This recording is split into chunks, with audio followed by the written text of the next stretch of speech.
bolu ketan. Bagi peternak, pakan adalah investasi utama, sekaligus bahan bakar biologis yang menentukan produktivitas harian telur. Namun, menganggap pakan semua unggas itu sama adalah kekeliruan besar.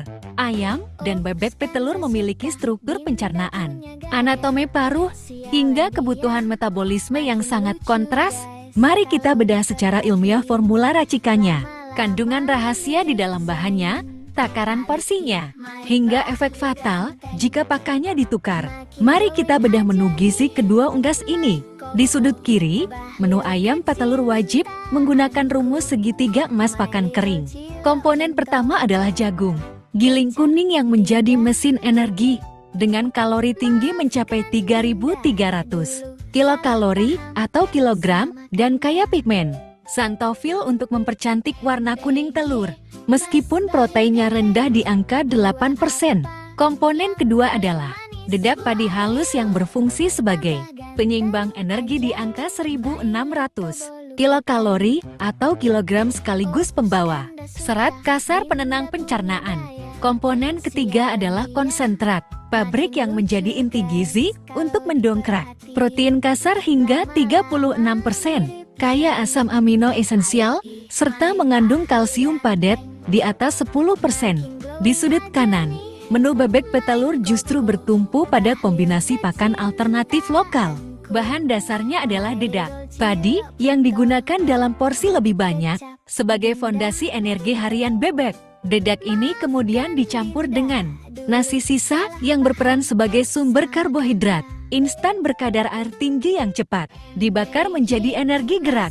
Bebek yang aktif penyempurna racikan ini adalah siput, sawah, atau kang mas yang menjadi senjata rahasia bebek karena menyumbang protein hewani sebesar 12 hingga 15% dalam kondisi segar, serta memiliki cangkang yang menjadi lumbung kalsium alami yang sangat mudah diserap tubuh bebek untuk membentuk telur berukuran besar.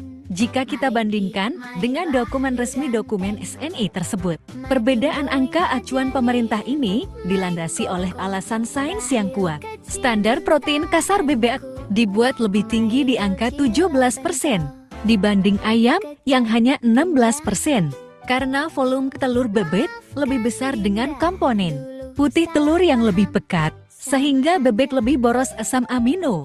Di sisi lain, batas serat kasar bebek dibuat lebih toleran hingga maksimal 8% karena secara fisiologis usus buntu bebek memiliki mikroflora yang jauh lebih kuat untuk memecah serat kasar dedak daripada pencernaan ayam yang sensitif.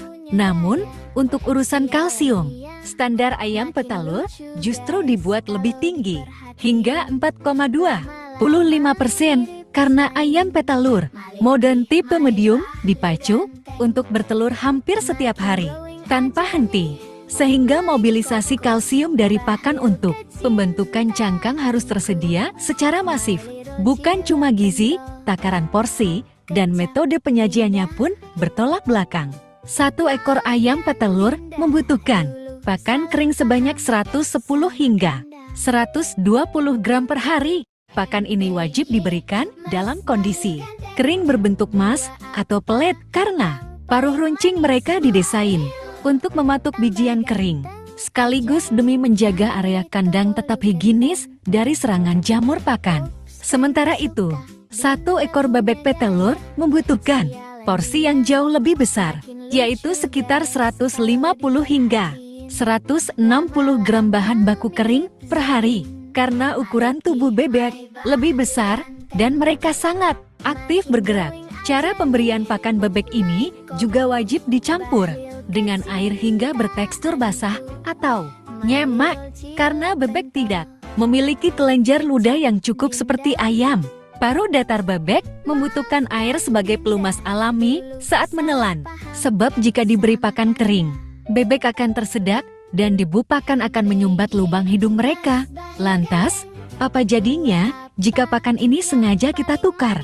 Dalam skenario pertama, jika ayam dipaksa makan pakan bebek yang basah dan dicampur siput, campuran air dan nasi sisa akan mengencerkan konsentrasi gizi hingga proteinnya jatuh di bawah standar ayam. Paruh ayam juga akan lengket oleh pakan basah sehingga mengundang bakteri di area wajah dan memicu penyakit snot atau pilek umbras. Karena ayam secara alami membenci pakan basah, nafsu makannya akan anjlok dan produksi telur akan drop hingga 0% dalam hitungan hari. Dalam skenario kedua, jika bebek dipaksa mematuk pakan kering milik ayam, bebek akan mengalami kesulitan menelan dan menderita stres berat. Ditambah lagi, jika bebek hanya diberi porsi takaran ayam yang cuma 110 gram, bebek akan kelaparan ekstrim karena kekurangan porsi sebanyak 50 gram setiap harinya. Tanpa adanya asupan protein hewani segar dari siput sawah,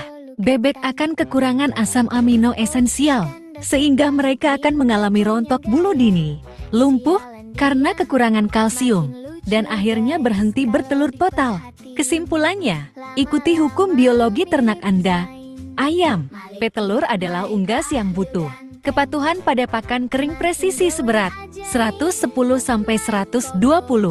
gram berbasis jagung dan konsentrat. Di sisi lain, bebek petelur unggul dalam efisiensi biaya lewat pemanfaatan pakan basah alternatif lokal seberat 150-160 gram berbasis dedak, nasi sisa, dan siput sawah. Asalkan total gizinya tetap melampaui ambang batas minimal ini menukar, pakan keduanya hanya akan menghancurkan bisnis peternakan Anda.